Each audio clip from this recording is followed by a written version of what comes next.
Hola, ¿cómo están? Estamos iniciando un nuevo vivo de este ciclo. Hasta fin de año, recuerden que son 6 vivos y que tenemos la expectativa de que el último vivo lo podamos hacer de manera presencial en este lugar y traer invitados, músicos, Poder responder preguntas en vivo. que todos participen. Sí, Y como una especie de interactivo con los que vamos a estar presentes, la idea de traer invitados también.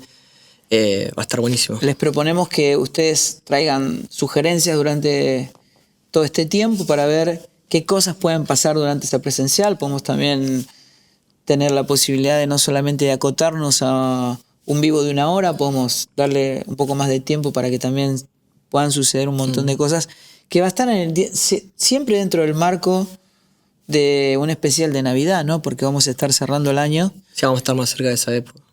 Así que bueno, están todos invitados. Lo que queremos es escuchar sugerencias de parte de ustedes para ver si le podemos lograr tener un programa en vivo lo más ajustado posible Y lo más, a la realidad. lo más cerca de la fecha vamos a estar anunciando las direcciones, los horarios y todo eso, ¿no? Así es. Así es. Bueno, podemos iniciar sin perder más tiempo con las preguntas. Sí, mira, hoy entraron preguntas muy interesantes que también son preguntas que, bueno, nosotros lo aclaramos todos los vivos en realidad. Es que nosotros intentamos responder la totalidad de una pregunta. Por eso a veces capaz un vivo nos lleva a 1 o 2 preguntas.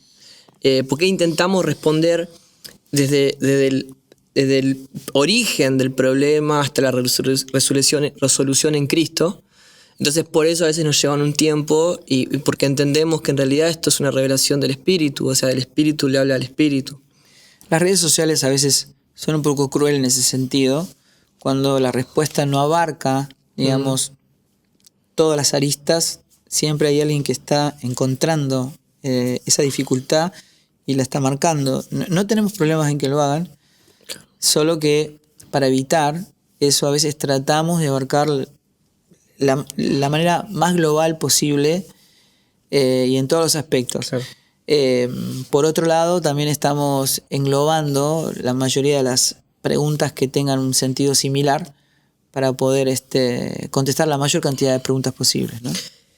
Mira, hablando sobre eso, Hechos 28-26, Pablo llega a una isla y él empieza a ver que el pueblo le empieza a pedir sanidad a Pablo. Entonces él empieza a citar al profeta Isaías y dice: por mucho que oigan no entenderán, por mucho que vean no percibirán, porque el corazón de este pueblo se ha vuelto insensible. Se les han embotado los oídos y se les han cerrado los ojos, ¿no? Por un corazón insensible se les cerraron los ojos, se les embotaron los oídos. De lo contrario, verían con los ojos, oirían con los oídos y entenderían con el corazón y se convertirían y yo los sanaría. Por tanto, quiero que sepan que esta salvación de Dios se ha enviado a los gentiles y ellos sí escucharán. Entonces, este es el concepto que nosotros tenemos de que hay un solo corazón sensible. Hay un solo oído capaz de escuchar la voz de Dios. Hay un solo ojo que está preparado para ver lo que ojo nunca vio, que oído nunca oyó, una sola palabra, boca que puede hablar palabra de eternidad, que es el corazón de Cristo, y es ese corazón sensible, y que el que esperamos que del otro lado se pueda escuchar de esa manera, desde ese corazón sensible, y que nosotros podamos hablarlo desde ahí también. Así es. Así es. Vamos con la primera pregunta, si te Vamos parece. con la primera pregunta. Porque es muy interesante las preguntas de hoy. La primera dice: ¿cómo podemos tener una relación con Dios si Él es santo y nosotros no? Bueno, tal vez podemos plantear esta pregunta de esta manera, ¿no? ¿Se puede tener una relación con Dios siendo Él santo y nosotros no? La respuesta es rotunda: no, no se puede. No se puede tener una relación con Dios siendo Él santo y nosotros no.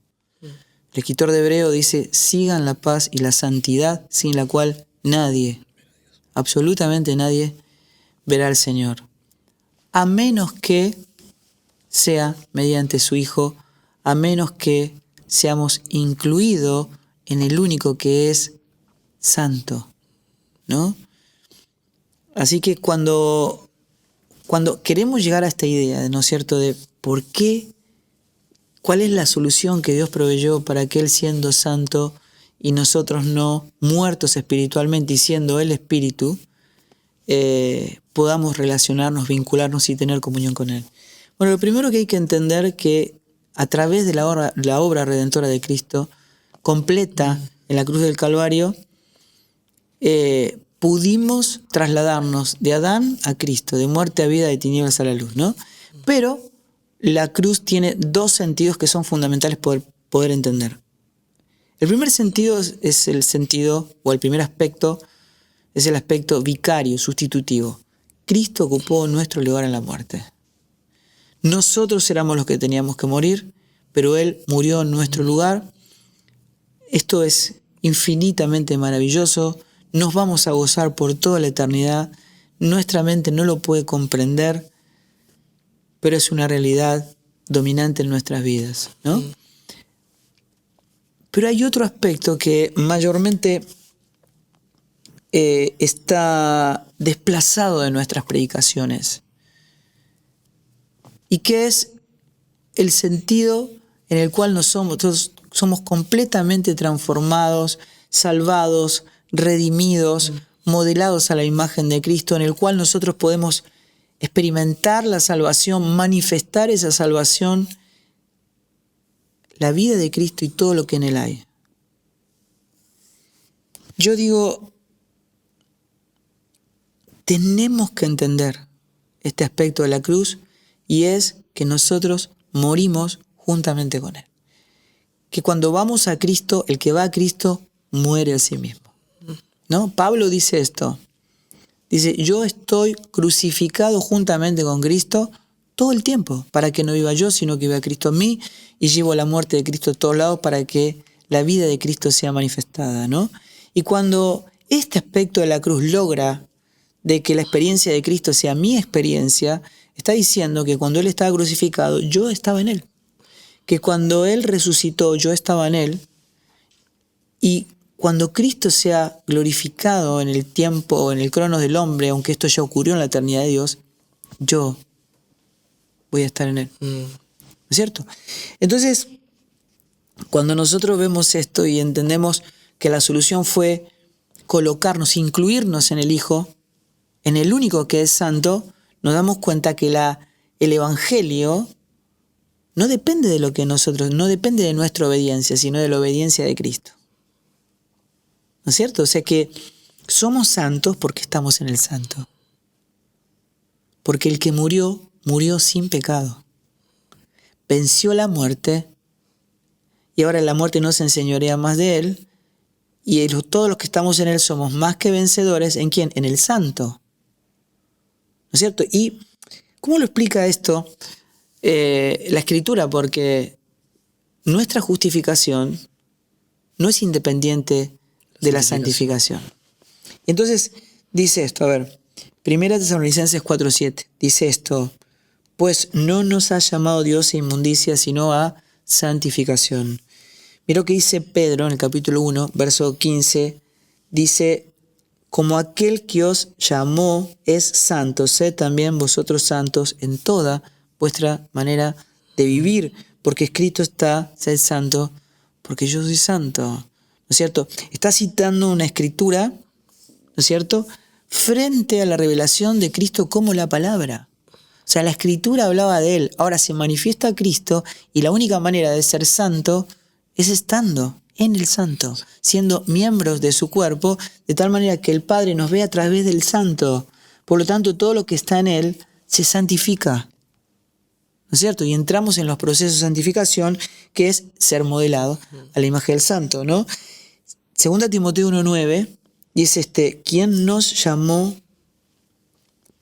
salvó y nos llamó con llamamiento santo?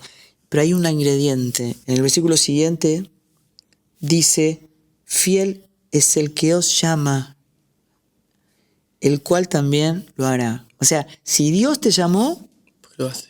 Te va a santificar. Y esto no depende de nosotros, sino de Cristo.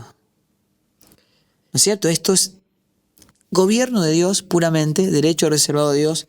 Él es quien lo hace. ¿No es cierto? Pero siempre el punto es esto le ocurre a los que están en Cristo. Y para estar en Cristo, el único abordaje, lo que Dios pone de nuestro lado, es que uno llegue a Él en rendición, sabiendo que necesitamos desesperadamente un Salvador para que, pasando por la cruz, digamos, ¿no?, seamos trasladados de muerte a vida, de Adán a Cristo, de tinieblas a la luz.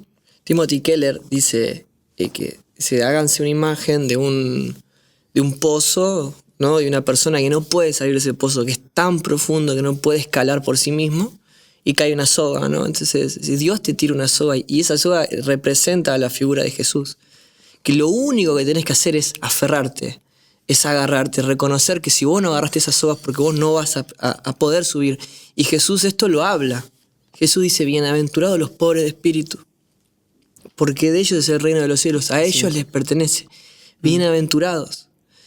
Matt Redman tiene un libro que explica, y él decía que él toda la vida se dedicó a la alabanza y a la adoración, y él en un momento habló con una persona que él le quiso predicar, y la persona no se sintió necesitada de la cruz, porque no entendía el costo que había atrás, no entendía lo que estaba pasando detrás de la cruz, ¿no? Entonces Dios le reveló en una visión de que él estaba sentado en un muelle, tranquilo, un río, y él estaba pescando, y viene un hombre y le dice, te amo, te vine a rescatar, te amo, y se tira al agua. Y él dice, este tipo está loco. Está loco de amor, supuestamente, pero está loco. Dice, pero eso no es el evangelio. El evangelio es que yo estaba en el agua. Yo me estaba ahogando, el río estaba embravecido, estaba salvaje. No podía llegar a la orilla, y una persona viene, se tira, no solamente me salva, sino que Él se ahoga por mí, me saca. La cruz, hay que sentirse necesitado. Juan 17 habla de que nosotros somos amados por Dios de la misma manera que Jesús es amado por Dios. Exactamente. Porque lo que Jesús hizo fue incluirnos en la relación del Padre y con el Hijo. Pues nosotros no vivimos una relación con Dios simplemente. Nosotros vivimos la relación que Jesús tiene con Dios. Exacto. Porque estamos en su Hijo. No es Cristo y nosotros, no es Jesús y nosotros. Ahora somos hechos uno en Él. Cuando el Padre nos ve a los que estamos en Él, ve a su Hijo. Exacto. Y somos hijos porque estamos en el Hijo, y somos santos porque estamos en el Santo. Esto, cuando uno sigue esto, te estaba escuchando y digo, qué difícil es decir, sobre todo en esta estación de nuestra vida, toda la vida me dediqué a la alabanza, a la adoración. Es tremendo decir eso. Sí. Porque la alabanza y la adoración no es un hecho, es una sustancia. No es una acción, es una sustancia. Es una posición también.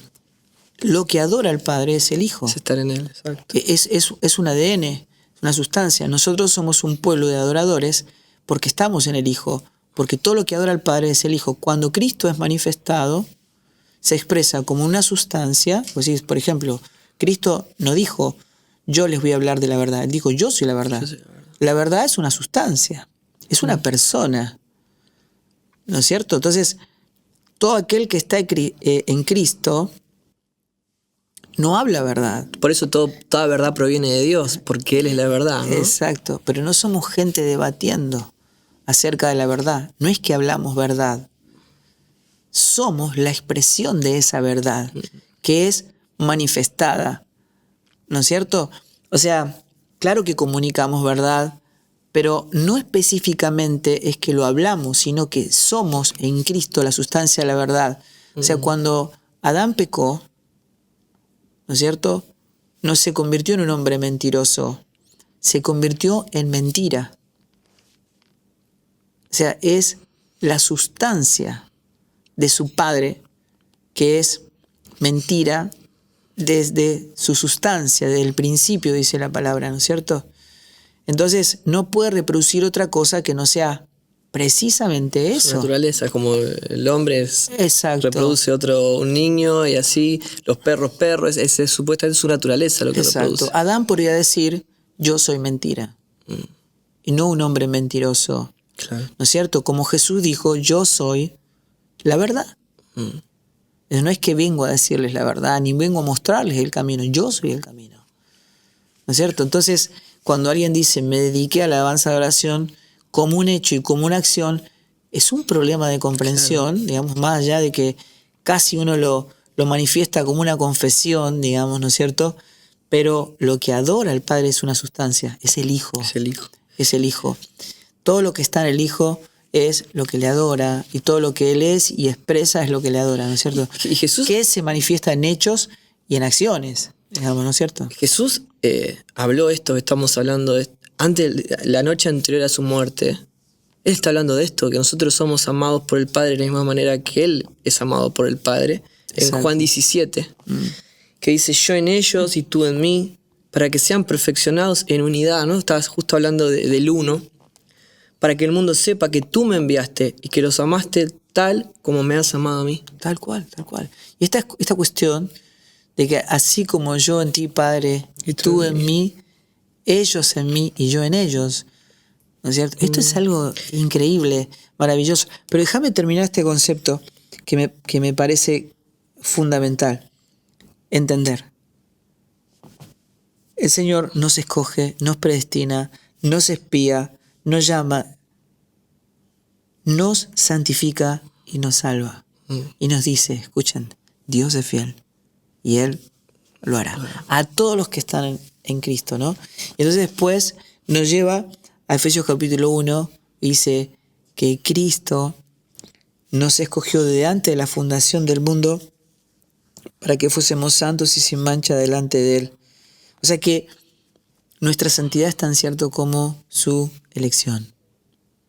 Nos escogió para santidad. Después dice en Efesios capítulo 5 que Cristo nos amó y se entregó a sí mismo por nosotros, su esposa, para santificarnos. O sea que el propósito por el cual Cristo se entregó a sí mismo y fue a la cruz es para santificación, para colocarnos en Él, en el santo, y a partir de la primera, digamos, desde la primera semilla de mostaza de fe, comience un proceso de modelación a la imagen del santo, lo cual Dios llama santificación. Pero hay que entender algo. La justificación como base, digamos, de la muerte de Cristo en nuestro favor, no es el fundamento, digamos, es el fundamento de la santificación y no al revés. O sea, yo soy santo porque fui justificado. Porque soy justificado, soy santificado. Y no es que me tengo que santificar para ser justificado. ¿Sí se entiende eso, verdad? Entonces, después dice esto en Romanos capítulo 8, verso 29, dice, a los que antes conoció. Y este es un punto fundamental, porque nosotros fuimos conocidos antes de que todo fuera creado. También los predestinó. ¿Para qué? Y bueno, para que fuésemos conformados a la imagen de su Hijo. ¿Está bien? Y entonces los que llamó, a esto justificó, y a los que justificó, los glorificó. Esto es gobierno de Dios. Esto está solamente bajo su poder, bajo su gobierno, bajo su voluntad.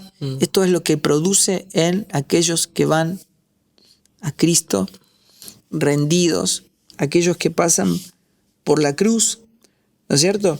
Y termino diciendo esto, para que podamos entender, de que Dios al que justifica, santifica, ¿no es cierto? Sí. Que no puede haber salvación sin santificación. Pero yo no puedo santificarme a mí mismo. Dios al que justifica, santifica. Y esto es bien importante. Entonces, para terminar, 2 Tesalonicenses 2:13 dice esto: Dios os ha escogido desde el principio. ¿Sí se entiende eso? Desde el principio para salvación mediante la santificación.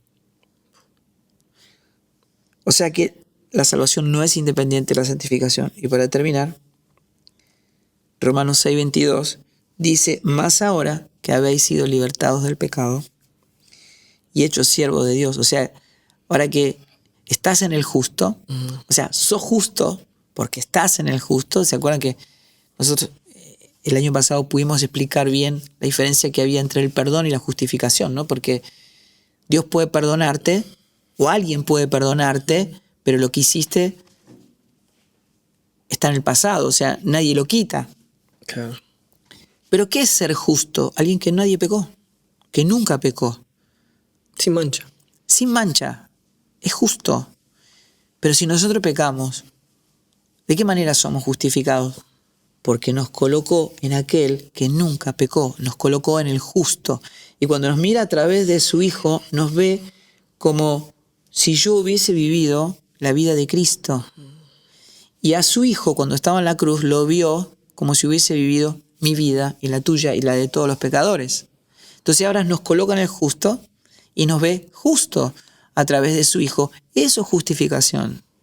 Entonces, a todos aquellos que habían sido libres del pecado, que han sido justificados, dice, tienen por vuestro fruto, como consecuencia, la santificación. Y como fin, la vida eterna. Romanos 6, 22. Wow. Es tremendo. Entonces, ¿puedo yo tener relación con un Dios que es santo siendo yo alguien que no es santo? Solamente mediante su Hijo, solamente siendo incluido en el santo. Esa es la respuesta.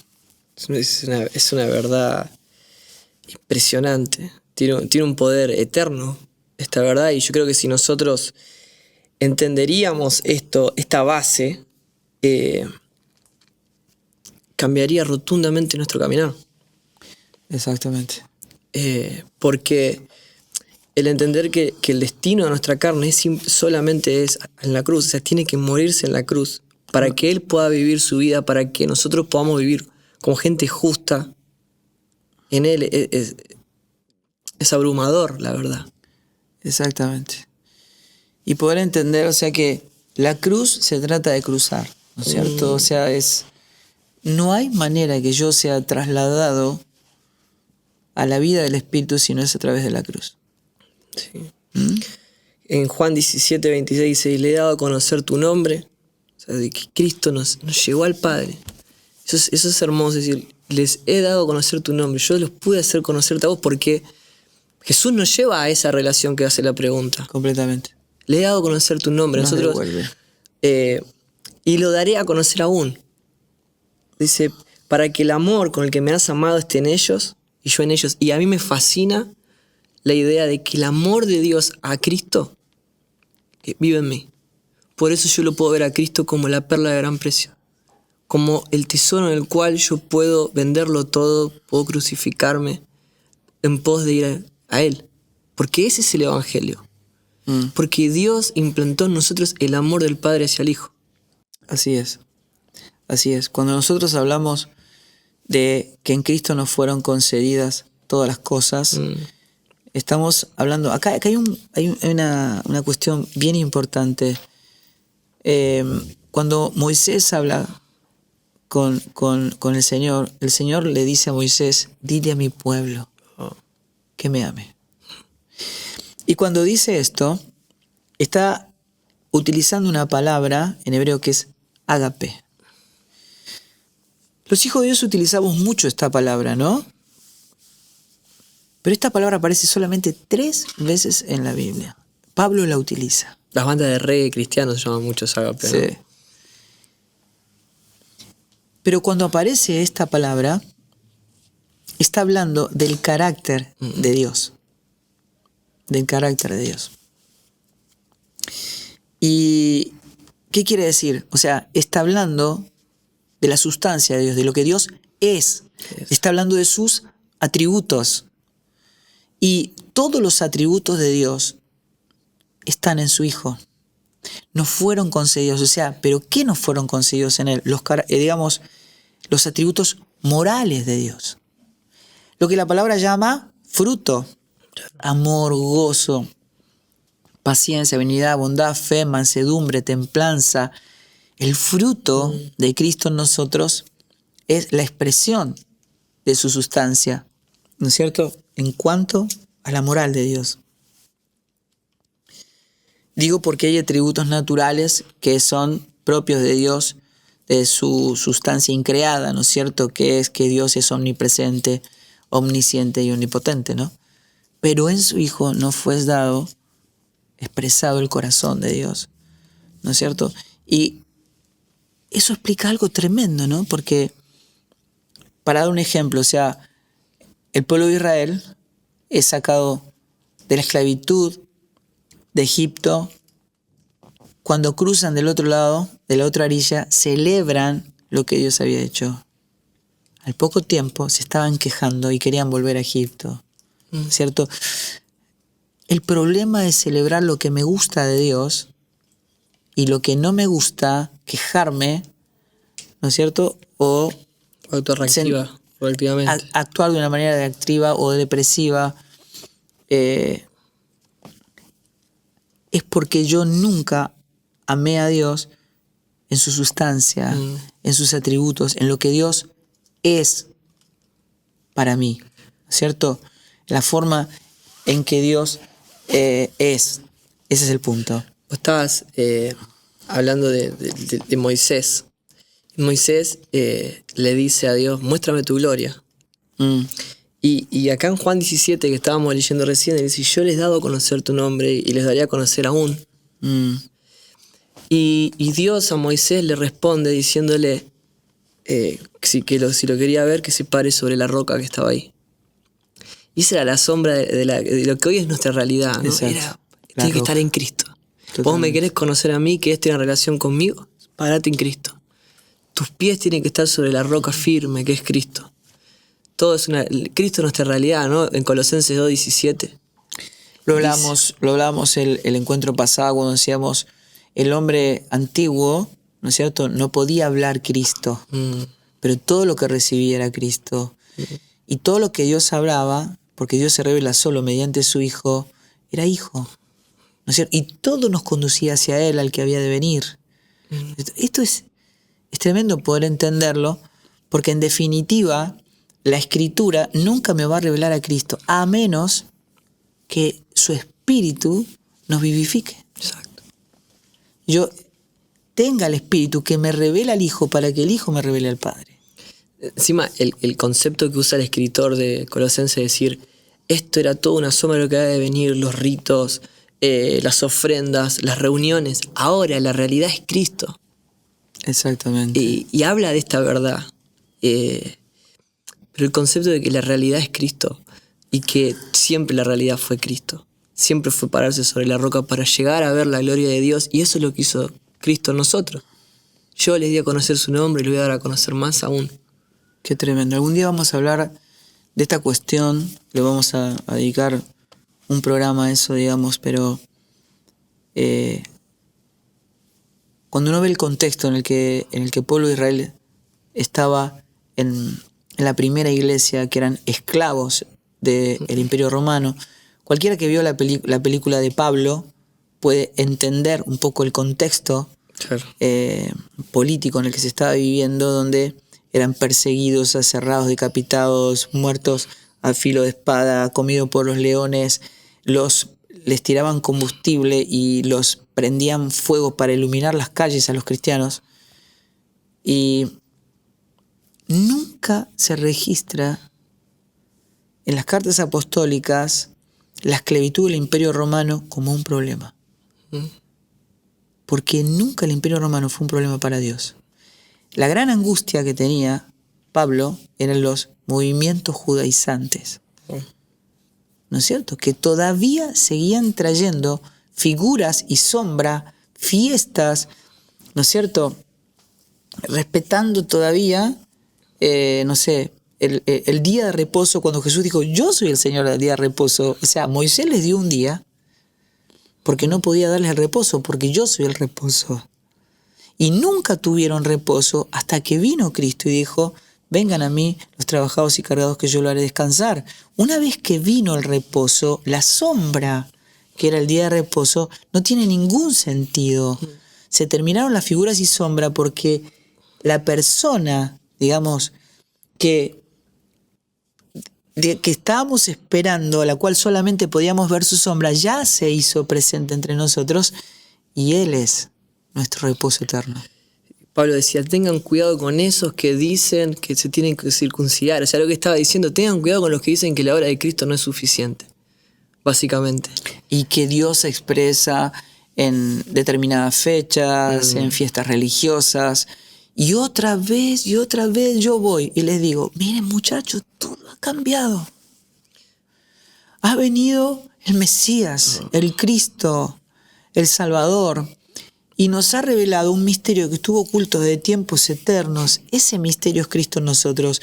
Yo le digo a ustedes, miren, Dios estaba dispensando bendiciones, promesas. Ahora todas las promesas están en Él y nosotros estamos en Él. O sea que ya no somos personas esperando una promesa o esperando bendiciones, sino que vivimos en el curso de ellas, en el cumplimiento de ellas, porque estamos en aquel en el cual es el todo y en todos. Vengo y les digo esto, que es la noticia más grande que jamás haya podido existir. Me voy y ustedes vuelven a los antiguos rudimentos de la ley y otra vez me vuelvo a angustiar pensando en que es como si nunca hubiese estado con ustedes. Volvimos a foja cero y créanme, estoy tan angustiado que quisiera estar entre ustedes y cambiar mi lenguaje porque estoy perplejo en cuanto a vosotros y otra vez entro en dolores de parto hasta que comprendan que Cristo tiene que ser formado en ustedes. Este es el misterio de su voluntad, el motivo por el cual Cristo vino a nosotros, murió en una cruz, resucitó para devolvernos al Padre. Cristo en nosotros es ese misterio, es lo que tiene que ocurrir en nosotros. Por favor, dejen de judaizar a la iglesia. Inconscientemente respondiste la pregunta que venía. Y lo podemos meter de lleno en ese tema. Sí, claro. Pero, claro. ¿Cuál sería? La que dice, el 90% de las iglesias evangélicas predican otro evangelio. ¿Por qué Dios permitiría que por tantas décadas mientan a los fieles? Qué bueno. No, porque esta misma pregunta es lo que habla Pablo en la carta a los Gálatas. No es, así te lo leo así rápido, dice, Pablo, apóstol, no por investidura ni mediación humana, sino por Jesucristo y por Dios Padre, que lo levantó entre los muertos, y todos los hermanos que están conmigo, a las iglesias de Galacia, 2 puntos. Que Dios nuestro Padre y el Señor Jesucristo les concedan gracia y paz. Jesucristo dio su vida por nuestros pecados para rescatarnos de este mundo malvado, según la voluntad de nuestro Dios Padre, a quien sea la gloria por los siglos de los siglos. Amén. Y arranca el 6 diciendo, me asombra que tan pronto estén dejando ustedes a quien los llamó por la gracia de Cristo. Así es. Me asombra. Una locura. Me asombra. Una verdadera para locura. pasarse a otro evangelio. Y aclara, no es que haya otro evangelio, y esta es la realidad. No es que hay otro evangelio. Hay un evangelio. Uno solo.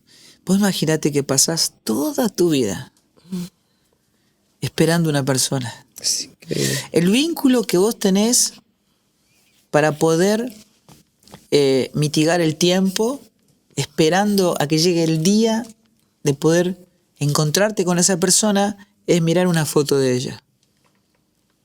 Y cuando viene esa persona, vos, en vez de encontrarte con esa persona y pasar el tiempo con ella, preferís seguir relacionándote a una foto. ¿Qué? Es una locura. Es una locura. Pablo no lo podía entender. Y este era el mayor dolor que tenía como apóstol.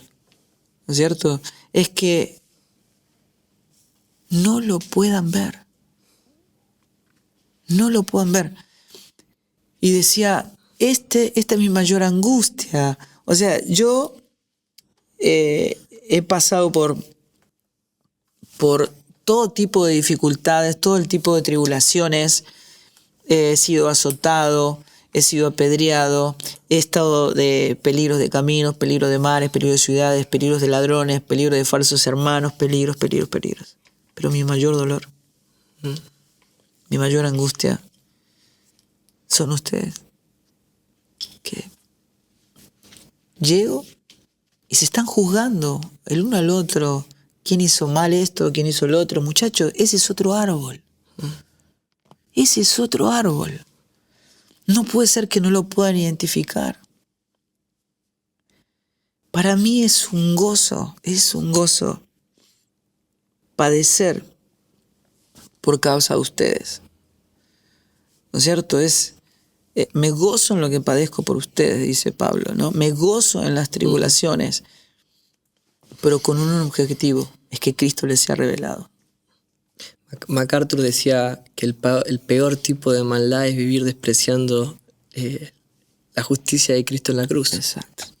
La justicia que ignoramos por completo y que ahora nos tiene enamorados, ¿no? Que es amar a quien no lo merece, perdonar a quien no lo merece, siendo justo morir por el injusto, siendo inocente morir por los culpables, a lo que el mundo lo ve como una locura, para nosotros es poder de Dios para salvación. Y Pablo habla de que el falso evangelio siempre viene como aparente buena noticia, ¿no? Porque el evangelio es proclamar las buenas nuevas, las buenas noticias, pero no son nuestras buenas noticias. No. Son las buenas noticias de Él, de aquel que nos llamó a su luz. Exacto. Esa es la diferencia. Y es buena porque es la sustancia de Dios. Dios no puede hacer otra cosa más que bien. Dios no puede hacer otra cosa más que amar, ¿no? Siendo Él el bien supremo. Y es una noticia porque es algo que ya ocurrió en la eternidad de Dios y nos tiene que ser notificado. Ese es un punto fundamental. No es un buen pronóstico para nosotros, sino es una noticia que ya ocurrió en la eternidad de Dios y nos tiene que ser notificada para actuar conforme a lo que Dios dice que somos. Si entendemos nuestra identidad en Cristo, podemos actuar como tal. Exacto. Pero para esta pregunta me gustaría, y se lo digo a ustedes, me gustaría inaugurar una nueva sección dentro de Los Vivos. Voy a tratar de hacerlo lo más breve posible, que es el pizarrón. Okay. El pizarrón. Si vos me acompañás, voy a poder explicar con un pequeño gráfico lo que dice esta pregunta, porque dice el 90% de las iglesias evangélicas predican otro evangelio. ¿Por qué Dios permitiría? Esta es una gran pregunta, casi, diría yo, irrespetuosa, digamos, ¿no? Preguntarse, ¿por qué Dios está haciendo algo que yo no entiendo, ¿no? Claro. Pero yo no digo que sea irrespetuoso el que lo hace, digamos. Estoy diciendo, nosotros tenemos muchas de todas estas preguntas, pero es necesario que aparezcan para que podamos tener luz. ¿Por qué Dios permitiría que por tantas décadas mientan a los fieles? Este es el punto, si vos me permitís. Voy a ir. Te permito. Dale. Esta sería la inauguración De una nueva sección. Mirá, Increíble. increíble. No sé si se va a ver desde allá, pero el punto es este. Sí se escucha, gracias Nachito. Ahora, me tienen desde ahí, ¿verdad? Ok, bueno, creo que va a colaborar. Vamos a responder esta cuestión de por qué hay tantas interpretaciones y por qué en Cristo sigue apareciendo la figura del intérprete cuando Dios ya nos concedió una naturaleza que tiene ojos espirituales, que son los ojos de Cristo para poder ver, diciendo el que nace de nuevo puede ver, ¿no es cierto? Dice aquel que es de la verdad, oye mi voz. Está diciendo que todo aquel que es nacido de nuevo, que engendrado por el Espíritu, se le concede una mente, la mente de Cristo que puede entender, y nosotros somos transformados por medio de la renovación de ese entendimiento. La revelación de Jesucristo. Exacto. ¿Por qué siguen habiendo interpretaciones distintas de una misma verdad? ¿No es cierto? Bueno, vamos a tratar de explicarlo de esta manera, porque puede ser que haya personas que hayan encontrado un negocio en el Evangelio, que sean lobos en medio de ovejas, eso puede ser, pero la mayoría está luchando con los procesos de moldeación a la imagen de Cristo, donde hay carne y donde hay interpretación humana. Entonces, ¿cómo lo explicamos esto? ¿No es cierto? Bueno, cuando nosotros fuimos creados a imagen y semejanza de Dios, ¿no es cierto? Fuimos creados cuerpo, alma y espíritu. ¿Está bien? Ok. Cuando el hombre peca, voy a borrar esto porque queda raro, ¿sí? Cuando el hombre peca, es destituido de la gloria de Dios y muere espiritualmente. Por lo tanto, el hombre queda fragmentado. Para el hombre no puede conectar con Dios, no puede tener comunión con Dios, porque el hombre ahora es la sustancia del pecado. Está muerto espiritualmente, no puede vincularse, no puede relacionarse a Dios. En otro vivo seguramente vamos a estar explicando cómo hizo Dios para relacionarse con su pueblo cuando Él es espíritu y el pueblo estaba muerto espiritualmente, ¿no? ¿Cómo lo hizo? Por eso, mediante la ley y las obras, intentaban encontrarse o llegar a Dios de alguna manera. Claro, pero Dios eligió, puso ungidos como sombra y figura del ungido que iba a venir, ¿no es cierto? En este caso lo hemos explicado, han sido reyes, sacerdotes y profetas. Por eso cuando dice en los postreros tiempos, Dios ha hablado de muchas maneras en nuestros padres por los profetas, pero ahora, en los postreros tiempos, Dios nos ha hablado por el Hijo, o sea, por el único ungido, Pero había sombras y figuras de los ungidos que Dios le hablaba a este hombre fragmentado, muerto espiritualmente, para que la palabra de Dios llegue, ¿no es cierto? Y cuando hablaba a través de los profetas, aparecían los intérpretes, ¿no es cierto? Pero cuando vino Cristo, revelado en la palabra de Dios como espíritu vivificante, ¿no es cierto?, nos dio vida, y entonces ya el hombre dejó de ser fragmentado, sino que recupera el estado original, o sea, un ser integral, tal cual como habíamos sido creados, ¿no es cierto? Nos devuelve al Padre. Y dice que nuestro espíritu se hace uno al de Cristo. Por lo tanto, Cristo habita en nosotros y nosotros en Él. Y Cristo está completo en nosotros. Pablo dice, y nosotros estamos completos en Él. Él en nosotros y nosotros en Él, revestidos de Cristo, como lo expresa las cartas apostólicas. Entonces, ahora este es el punto.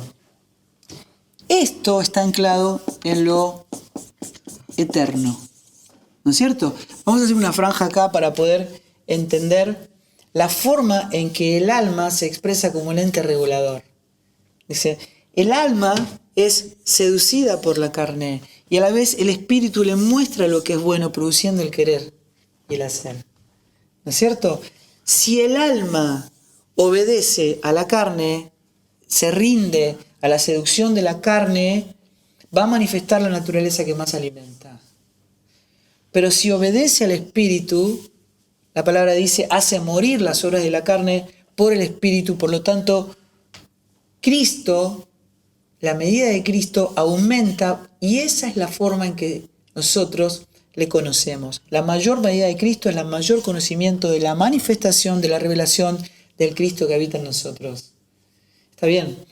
Entonces, todo lo que ocurre en lo natural es temporal.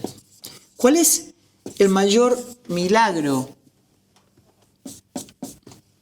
¿Cuál es el mayor milagro que ha ocurrido? Que Cristo, que es eterno, que no habita tiempo y espacio, aunque gobierna sobre él, ¿no es cierto?, que es el alfa y el omega, el primero y el último, se imparte en vida en años, meses, días, horas, segundos, para trasladarnos de lo temporal a lo eterno, ¿no es cierto? Y somos quienes podemos comunicar lo eterno a lo temporal. ¿Y cómo ocurre esto? A través del alma, que es lo que se salva por la obra del Espíritu, ¿verdad? Así que acá vamos a ver una transición, poder entender que la carne sigue estando. Entonces, la naturaleza carnal que Pablo explica desde el capítulo 1 al 4, que una cosa son los pecados y otra cosa es el pecado, ¿no? Los primeros 4 capítulos hablan que los pecados trata la sangre, pero del 5 al 16 dice, la guerra es contra la carne. Es una ley que habita en nosotros lo que no quiero eso hago, lo que quiero eso no hago y descubro que hay una ley, que es la ley del pecado que mora en mí. Eso lo trata la cruz. Por lo tanto, para que se pueda entender, la cruz es lo que me permite ser, digamos, trasladado de lo temporal a lo eterno, ¿no es cierto? Y que la carne sea sacrificada para que el espíritu crezca en mí. Todo pasa a través de la cruz. La carne tiene que estar crucificada todo el tiempo.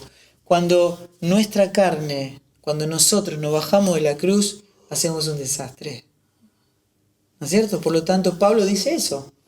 Yo estoy crucificado juntamente con Cristo todo el tiempo. ¿Para qué? Para que no se exprese la carne, sino que se exprese Cristo en mí. ¿Está bien? Entonces, vamos a tratar de expresar una figura que es bíblica,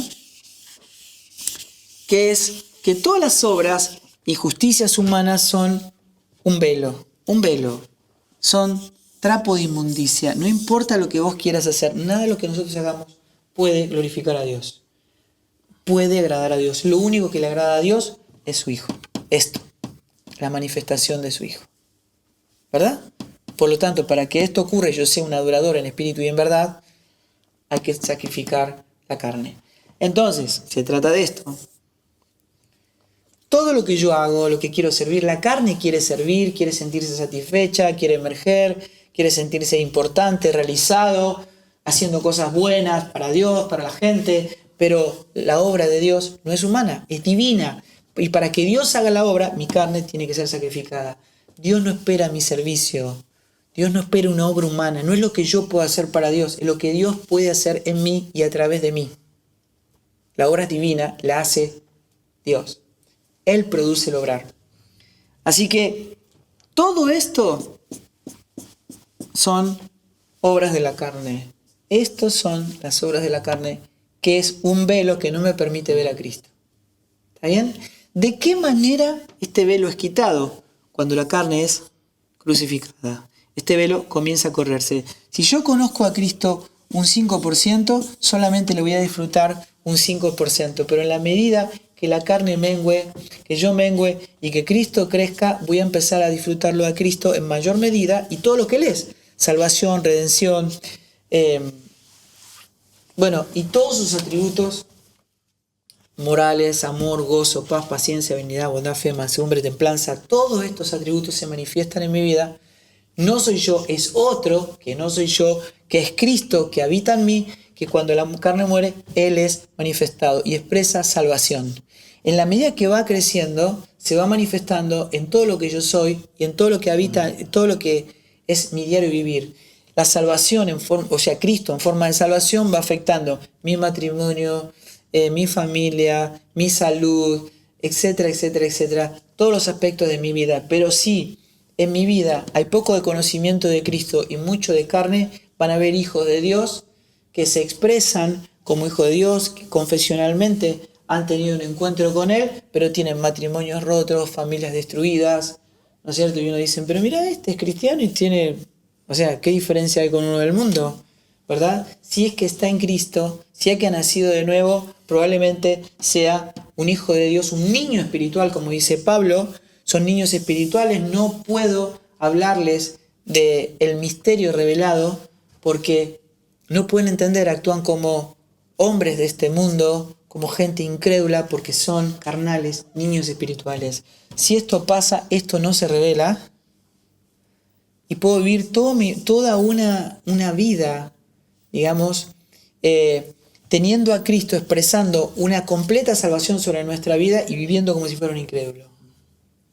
¿Está bien? Ahora, este velo, que son las obras de la carne, no me permite ver el tesoro, o me deja ver muy poco. Lo que yo no veo del tesoro, me lo imagino. El ser humano que no puede ver a Cristo, se lo imagina. Leyendo las Escrituras, pero si el Espíritu de Dios no interviene, es el único que me puede revelar a Cristo.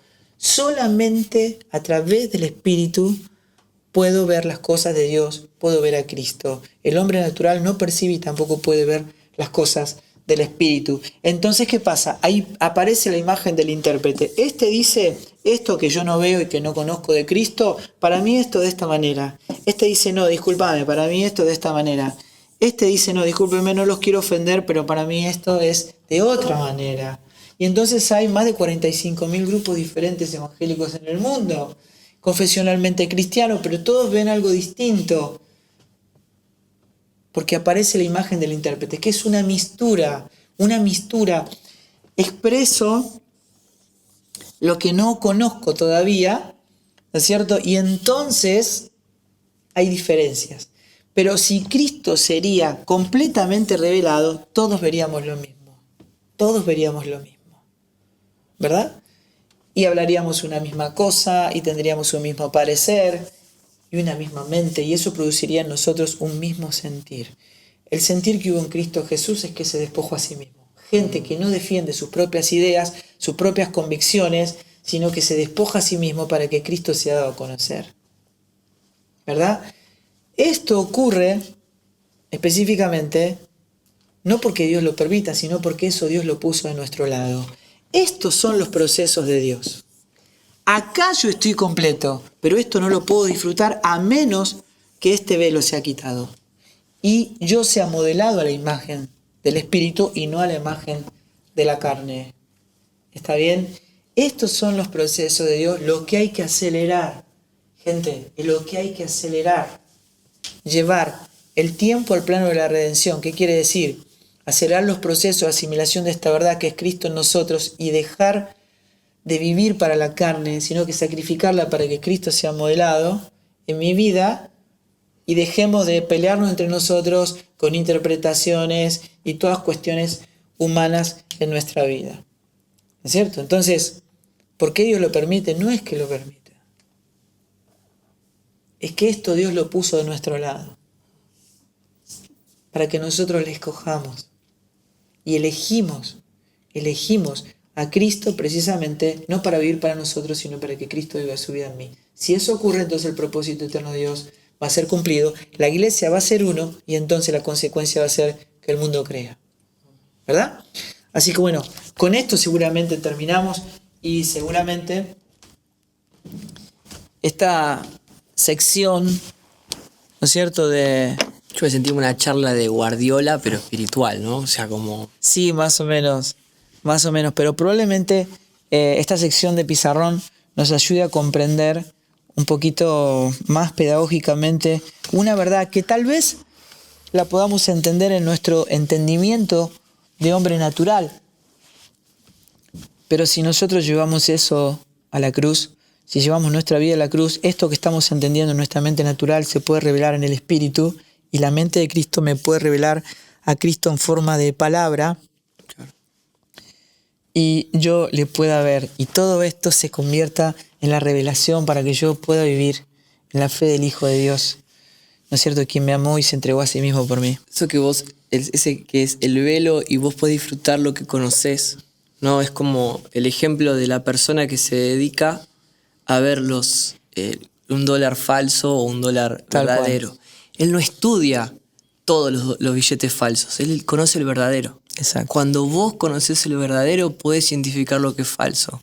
Así es. Entonces, ¿por qué se predica un evangelio falso? Porque es gente guiada por la carne, y la carne no se puede regocijar en la cruz de Cristo, ¿no? Entonces es gente que lo recibe a Dios como un rescatador del infierno, pero porque la carne no se quiere quemar. Lo recibe como un sanador porque la carne no quiere estar enferma. Lo recibe como un protector porque ama estar seguro. Y lo recibe como un prosperador porque ama el dinero, la carne. Así es. Pero no por el conocimiento de quién es la persona de Cristo. Lo que está diciendo es alguien nacido del Espíritu, en el que Cristo gobierna su vida y expresa una medida concreta de Cristo en su vida, no puede ser engañado por un evangelio falso. Una de las grandes tragedias de la iglesia de hoy es el analfabetismo bíblico reinante enorme, por el cual cualquier interpretación puede prosperar.